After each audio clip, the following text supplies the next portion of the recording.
Ok, listo. ¿Me escuchan? Sí, Ok, bueno, nosotros somos el grupo 4. Vamos a estar presentando brevemente nuestro proyecto semestral. Ya el profe mencionó a los integrantes. Carlos Pérez, Ricardo Páez, Juan González y mi persona, Jonathan Chirú. Cámbiala, por favor.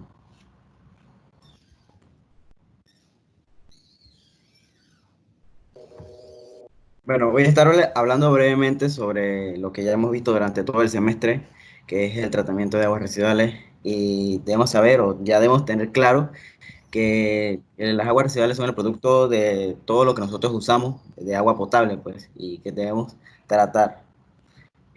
Cambia, por favor.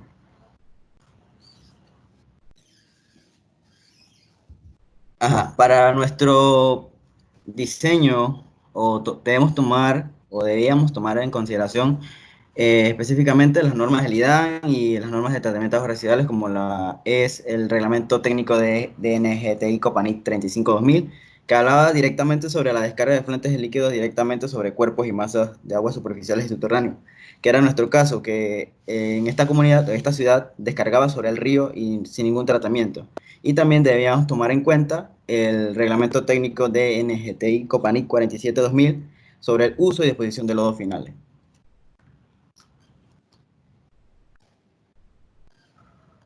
Ajá, bueno, hablando sobre el tratamiento de aguas residuales, sabemos que esto lleva a una serie de procesos que son físicos, químicos y biológicos, y que nosotros siempre debemos tratar de buscar es tratar esa agua y devolverla de nuevo a donde la tomamos, eliminando todos los contaminantes que conlleva esta. Y sabemos que los orígenes de estas aguas residuales vienen de ya sea domésticas, industrias y diferentes lugares, comercios, etcétera. Ujú. Eh, el sistema de tratamiento de aguas residuales presenta tres tipos básicos, o sea, debemos tener el tratamiento primario, el tratamiento secundario y el tratamiento terciario. Y uno de los objetivos principales que tiene es la reducción de la contaminación del agua y los efectos eh, que afectan al medio ambiente. Nosotros en nuestro proyecto tomamos ciertos criterios, los cuales fueron, o lo que, como por ejemplo, eh, recuperar esa fuente del río que estaba siendo contaminada, ya que el crecimiento exponencial de la población para el año 52, que fue que establecimos, iba a ser muy grande y iba a aumentar la contaminación del agua. Y también deberíamos tomar en cuenta la salud pública porque esas aguas iban a afectar a la población que se encontraba aguas abajo.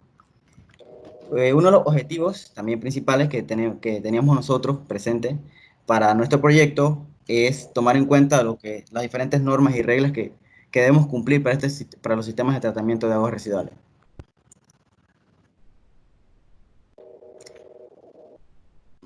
Cámbialo.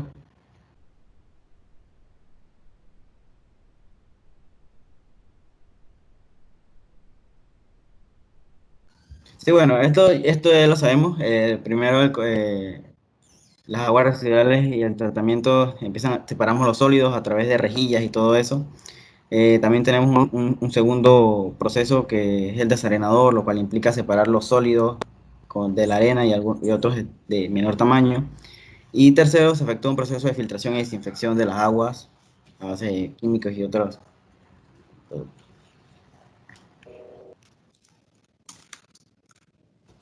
Pásalo, pásalo. Ah, ajá. Nosotros tomamos para nuestro lugar, como el profesor ya lo mencionó anteriormente, que la mayoría de los grupos tomó el, el establecimiento D, porque las demás, bueno, como le dijeron varios, un grupo también por ahí lo dijo, que el área A era un espacio protegido, entonces, y de acuerdo a sus diferentes detalles que había, pásala por favor. Ah, los detalles que cada uno comprendía, nuestra mejor opción o analizar fue el emplazamiento de.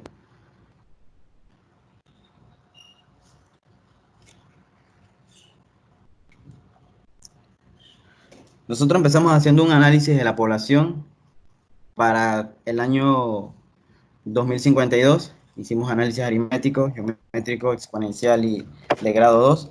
Eso fue para la ciudad y para la población en general. Pásalo, por favor. Aquí podemos ver una gráfica de los diferentes análisis que hicimos, tomando en cuenta el análisis eh, exponencial, y aunado a eso hicimos un pequeño, tomando en cuenta los valores que existían de la población, eh, hicimos un análisis y tomamos como población, pásalo por favor, una población de 142.627 habitantes.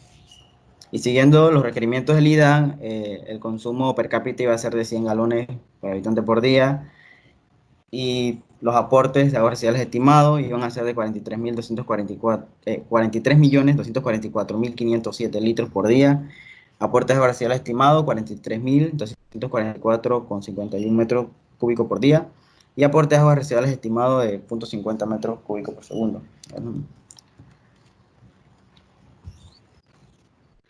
Buenas tardes. Carlos Pérez. Para lo que fue el diseño de las rejillas, como mi compañero lo dijo, que es un tratamiento primario para una población de 142.627 habitantes, con un caudal de 0.5 metros cúbicos por segundo.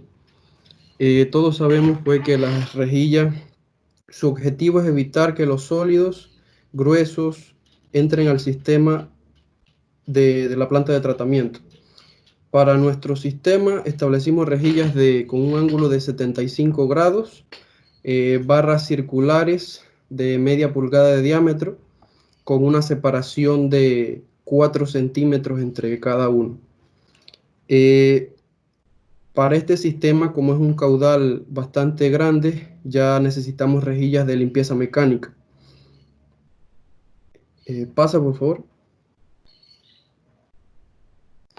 Establecimos un canal rectangular, que nos dio dimensiones de 0.9 metros por 0.45. Pasa, por favor. Para lo que es el cálculo del desarenador, sabemos que es una estructura diseñada para retener lo que son arenas que traen las aguas residuales, y con el mismo fin de que entren al sistema ya de tratamiento. El funcionamiento de este se basa en lo que es la reducción de la velocidad del agua y de la turbulencia, y permite que así el material sólido que es transportado en suspensión se deposite en el fondo, donde va a ser retirado periódicamente. Pasa, por favor. Calculamos lo que fue la velocidad de escurrimiento, la velocidad de sedimentación, y nos dio que era un flujo turbulento con un ancho de cámara de 1.5 metros. Pasa, pasa, por favor. Pasa. Eh, Luego calculamos lo que fue la longitud de la cámara. Asumimos partículas de 1.5 milímetros. Pasa. Y nos dio como final una longitud de 39 metros. Pasa.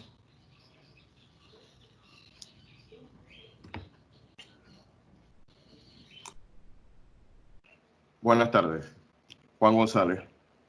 De antemano pido disculpas porque ando medio engripado, así que cualquier tos, o sea, mediante presentaciones pido disculpas.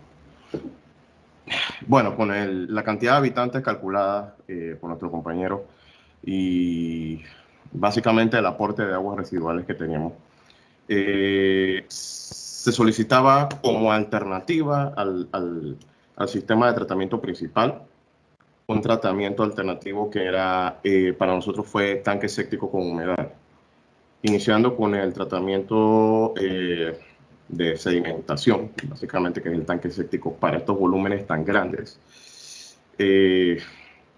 pues nos daba mucha área.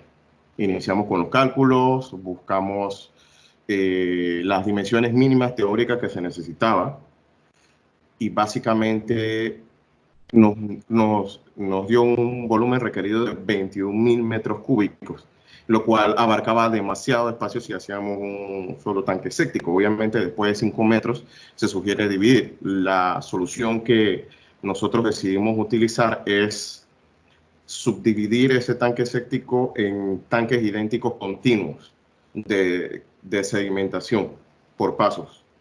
4 tanques especiales que nos ayudó a ahorrar un poco más de espacio, evitando una longitud demasiado extrema para el terreno.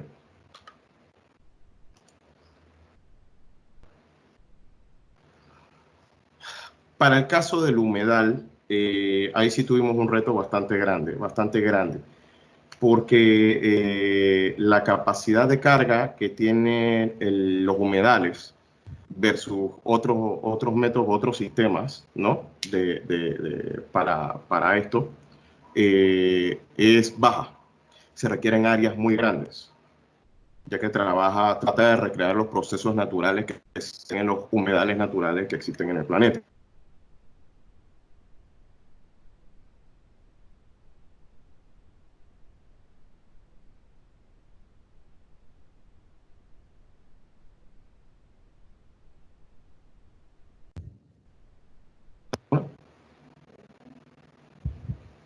¿Aló? ¿Se me escucha? Sí, sí, por un momento te fuiste, pero no, dale. Sí, es que se me cayó el internet, se me desconectó la cámara. Profe, voy a seguir así porque después voy a tener que... Ajá, bien. Para el caso del humedal, como les mencionaba, es un tema complejo ya que la capacidad de carga que tiene el humedal por la unidad de área superficial es menor a otros sistemas, requieren grandes áreas. Entonces, con las cargas que nosotros teníamos, después de realizar los cálculos, terminamos con una capacidad requerida de área de 151 hectáreas, aunque suene exagerado. Utilizando los cálculos para un humedal de flujo horizontal. Hicimos un ejercicio con el de flujo vertical, pero no era mucho lo que nos ahorraba en ese aspecto.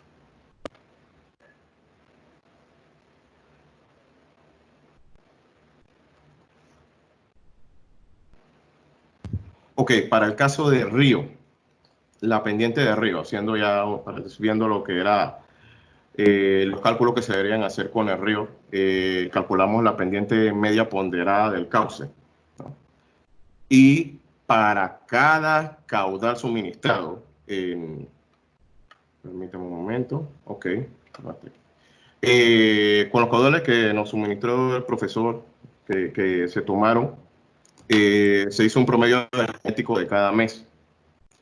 Para cada uno de esos caudales se calculó la velocidad, se calculó la profundidad o el tirante en el punto para utilizarlo más adelante. Aquí en el cuadro pueden observar aquí los cálculos que se hacían con la ecuación de Manning y con los datos suministrados para el cálculo de la velocidad media mensual y la profundidad media para cada mes. Ok, esto más los datos de temperatura que nos proporcionó el profesor, lo utilizamos para el cálculo de la eliminación de oxígeno. Para cada mes, cada temperatura que teníamos era correspondiente a cada mes. Para la temperatura afectaba directamente también la constante de radiación y el oxígeno disuelto de la mezcla también. En el punto donde se unían ambos cauces, tanto del río original como el punto de descarga, se utilizó el método de promedio pesado para tener un solo DBO y un solo valor de oxígeno disuelto para proceder con los cálculos del mes más crítico, que en este caso nos tiró para marzo. El déficit más crítico terminó siendo en marzo.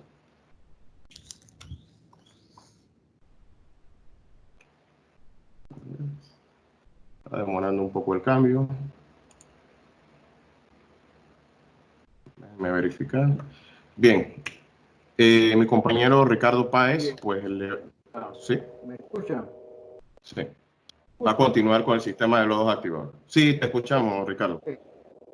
Para empezar, nosotros las actividades que se realizaron antes de construir las secciones de lodo activado, nosotros hicimos primero fue la limpieza de las cajas, la limpieza de las cajas vegetal, lo que es la terrazanía, el reemplanteo de las áreas de construcción, las excavaciones, pisos de base del hormigón, paredes exteriores impermeables, las paredes interiores también impermeables, la rejilla de entrada que se le puso también, la conexión de los tubos de entrada, la conexión de los tubos de circulaciones, las conexiones de tubos de lecho, de secado, conexiones de tubos internas, las conexiones de tubo interno también, las conexiones hacia el tratamiento de todo lo que es lodo, los rellenos de grava, rellenos de arena fina y las telas de capas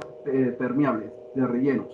Esto tuvo como tiempo para realizar todo esto casi 9 meses. 9 meses que se realizó eso. Entonces, estos son los cálculos que se colocaron, los cálculos que se hicieron, ¿no? Para la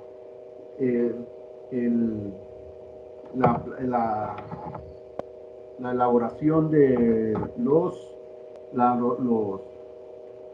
elaboración del tanque de las rejillas. Se calculó el caudal, también el caudal aproximado, el área, los cálculos que también el ancho, la eficiencia también, el ancho de ocupación, el número de platina para lo que era la rejilla, el ancho final, los cálculos de pérdida, el área superficial, las dimensiones superficiales también. Todo esto se calculó el volumen, se calculó las dimensiones laterales, también el tanque de aireación, la clasificación del área para lo clarificador.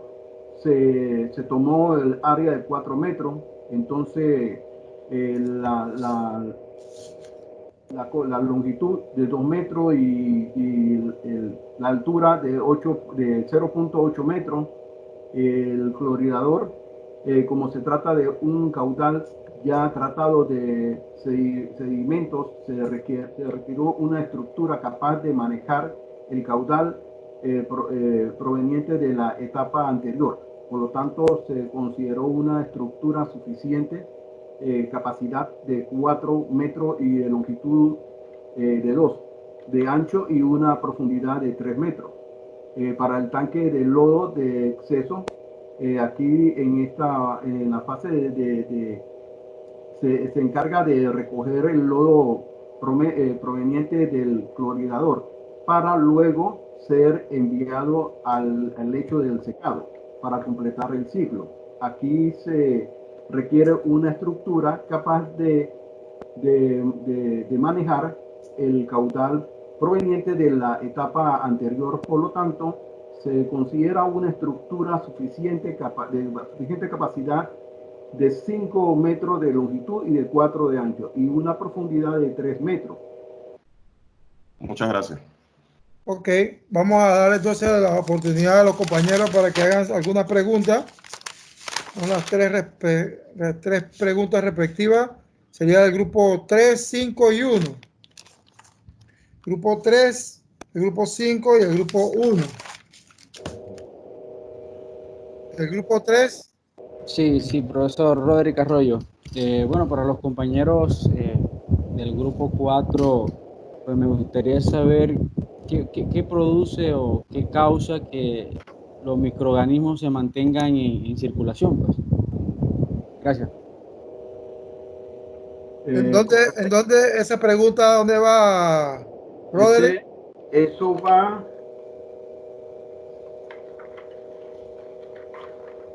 Es que no se mencionó nada en las charlas sobre algo que tenga que ver con el movimiento de microorganismos. Además, yo no creo que yo no vi ningún microorganismo. ¿En qué parte tú escuchaste algo sobre eso? Esos son los que entran después con agua residual. Entran el agua residual al reactor de aireación, y ahí con los eh, con los Sí, pero traten de hacer las preguntas basadas en lo que sus compañeros presentaron. ¿Sí?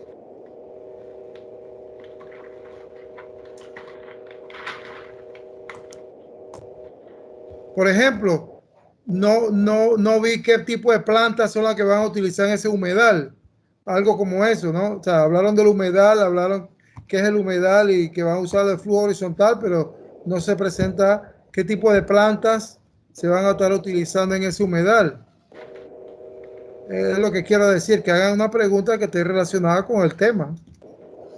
Ya de por sí le estoy haciendo esa pregunta, ¿no? A los compañeros del grupo 4. Hola, profesor. Sí. Sí, dígame. Bueno, estamos utilizando generalmente las más comunes, las juncias, que son las que son huecas generalmente, el helecho de agua para cubrir la superficie, también para evitar el hecho de otro tipo de plagas o insectos que utilicen la superficie del agua, ¿no? Hay una de las que investigué que se llama buchón, que también es bastante óptima para este tipo de humedales. Ok. Juan González. ¿Otra pregunta? Sí, profesor, del grupo 5, Sí. ¿Nombre? Yuleidi Vergara, Dígame, Yuleidi. que recapitulando sobre las normas que ellos mencionan, hablan de que hay una norma para desalojo de aguas residuales, pero solo se menciona más o menos qué requisitos habría, o así me podrían dar como más a fondo sobre eso, porque solo se menciona. Ok, sí. Los requisitos, uno de los requisitos principales que debemos cumplir, en este caso nosotros usamos, vimos directamente fue la DGNI-TI, perdón, Copanit 35-2000, y ella nos dice que debemos tener límites máximos permisibles de descarga, ya sea de aceites, de BO, de QO y de sólidos suspendidos y todo eso.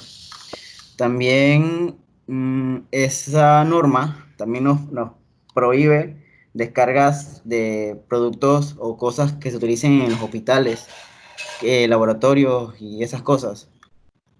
Y también que las empresas, en caso de industria, tienen que presentar como un informe de cuánto están generando, de cuánto entra a la planta. Esas son algunas de las consideraciones y requisitos que debemos cumplir.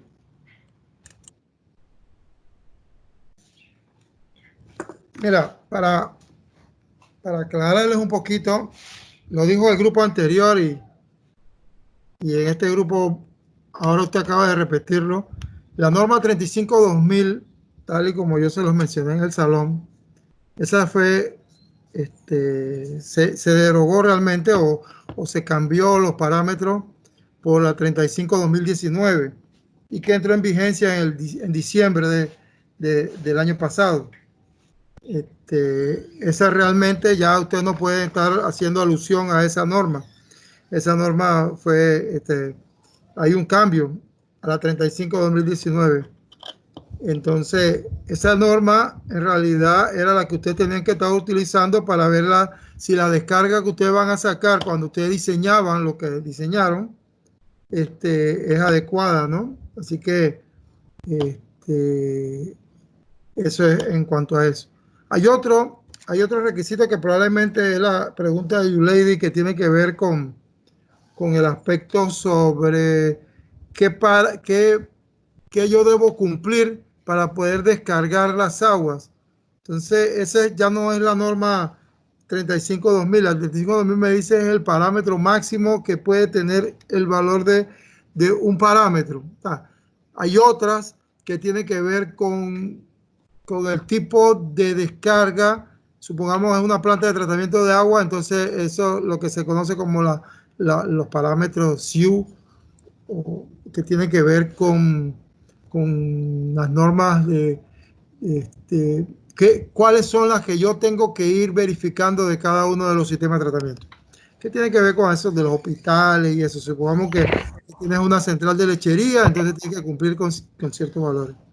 Lo otro es en ese permiso de descarga, que es también otra reglamentación. Ya vamos por una tercera, o sea, tal y ustedes como en algunos grupos enumeraron, que tienen que llenar todo un formulario de qué cantidad de agua va a descargar, cuál es el cuerpo receptor del agua, y hay otro valor que ustedes tenían una cantidad de agua de descarga, casi la mayoría estaban entre los 9 y 10 millones de galones diarios, que representaba 0.45 metros cúbicos por segundo, y tenían en el valor del mes más crítico, que era marzo, que ese fue el que encontraron ustedes allí, un valor de 1.2 metros cúbicos por segundo en un caudal promedio.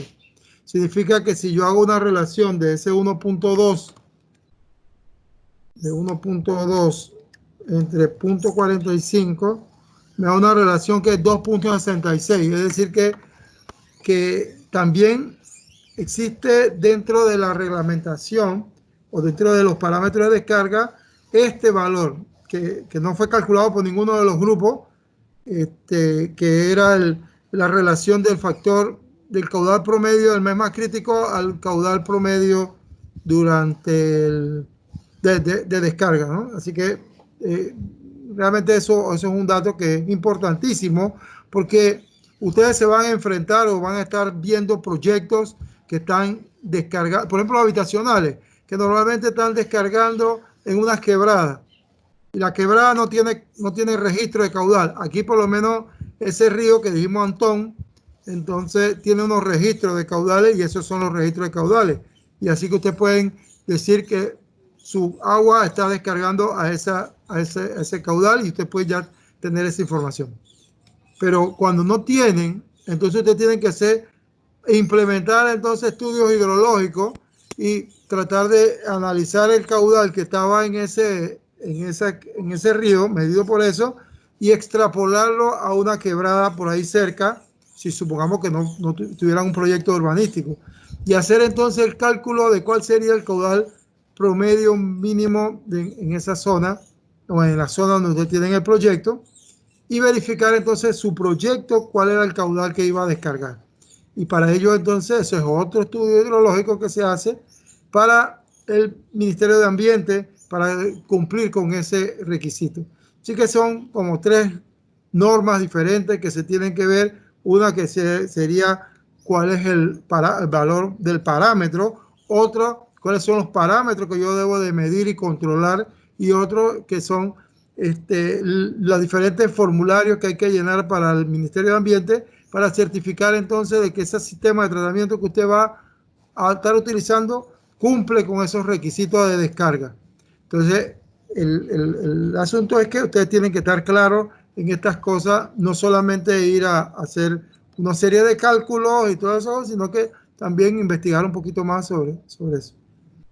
Bien, del grupo, yo no sé si el grupo 3 quiere hacer alguna pregunta, porque Arroyo o menciona, Arroyo hace su mejor pregunta.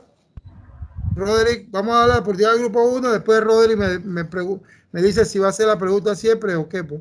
Vamos al grupo 1. Ok, profe. James y Caballero, la pregunta es la siguiente. Nosotros notamos que se mencionó algo sobre el dimensionamiento, factores que usaron y eso. Por ende, nosotros queremos saber cuáles fueron los factores que influyeron en la dimensión del sistema en este sitio, factores que lo dificultaron. Y si creen que se podría hacer en otro de los emplazamientos si este no existiera.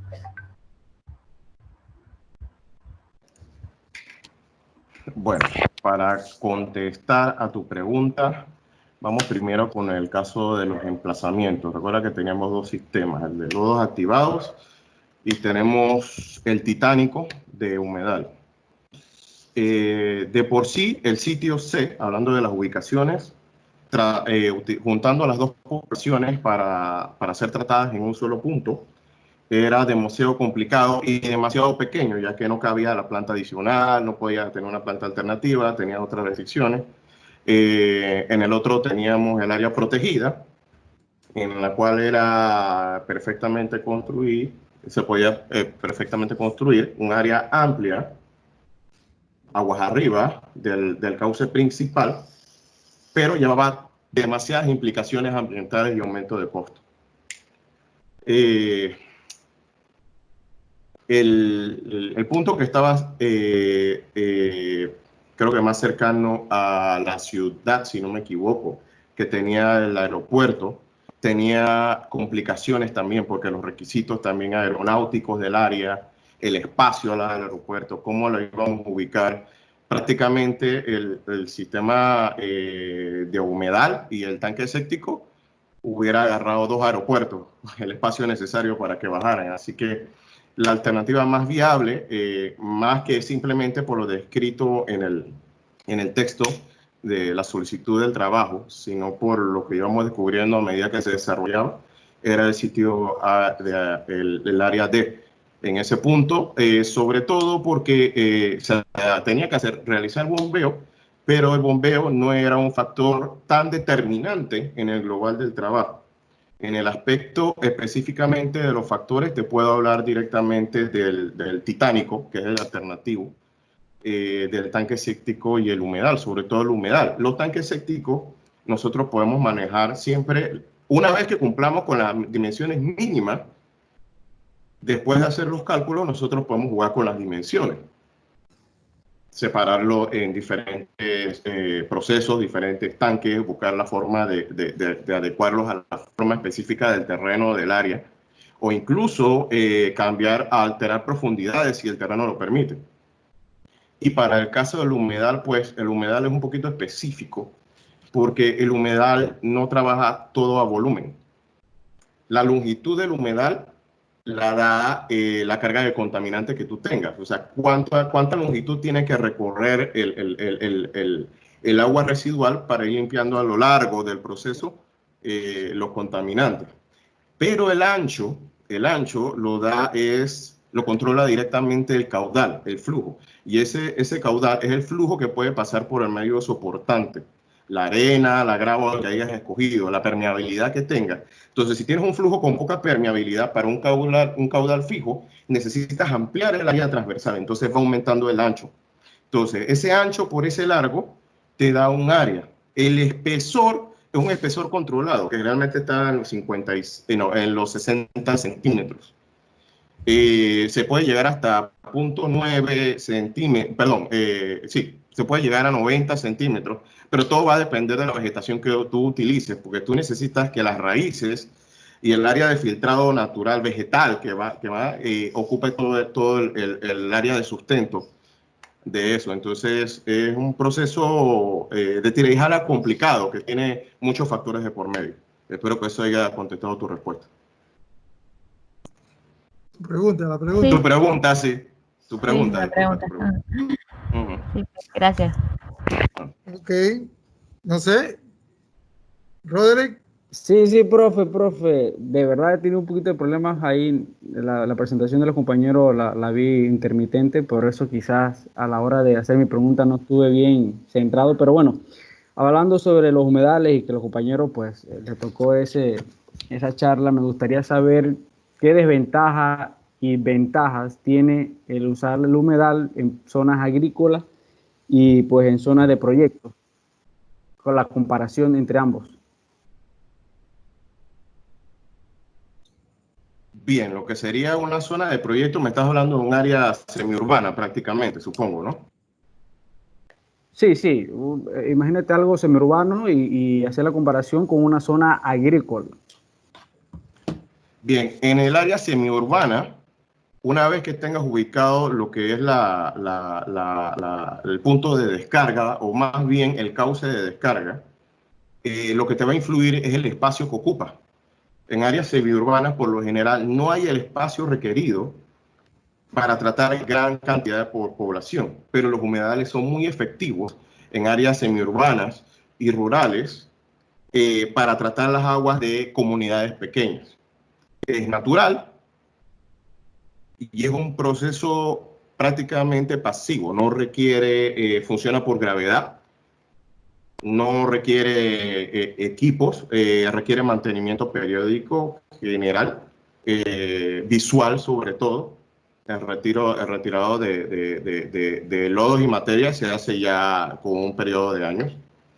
En el caso agrícola, uno tiende a pensar que uno tiene ya el área, que tiene las áreas disponibles, y es un método muy bueno para tratar, por ejemplo, aguas residuales de distintos tipos de sembradíos. También se ha utilizado con los procesos preliminares adecuados para granjas, ¿no? La afectación principal está en la descarga del cauce, cómo lo hayas diseñado. La carga que nosotros decimos contaminante, digo nosotros decimos porque no es solamente algo radioactivo que va en esas aguas, realmente lo que va a hacer es afectar el equilibrio natural que tenía normalmente. Por ejemplo, los nitratos, una salida de nitrato excesiva lo que va a provocar es un exceso de alimento, básicamente en el cauce. Entonces, el nitrato es alimento, pero sigue siendo un contaminante porque altera las condiciones naturales existentes en el área, y es de consideración porque esas aguas se utilizan tal vez para regadíos aguas abajo, o como estaba en el proyecto que se hablaba bueno, no de tilapia, sino de camarones, pero es algo similar. Espero que eso haya respondido a tu pregunta. El costo y el área y la excavación que requiere es demasiado grande, y aún más lo que son los humedales para una carga tan alta como la que se requiere.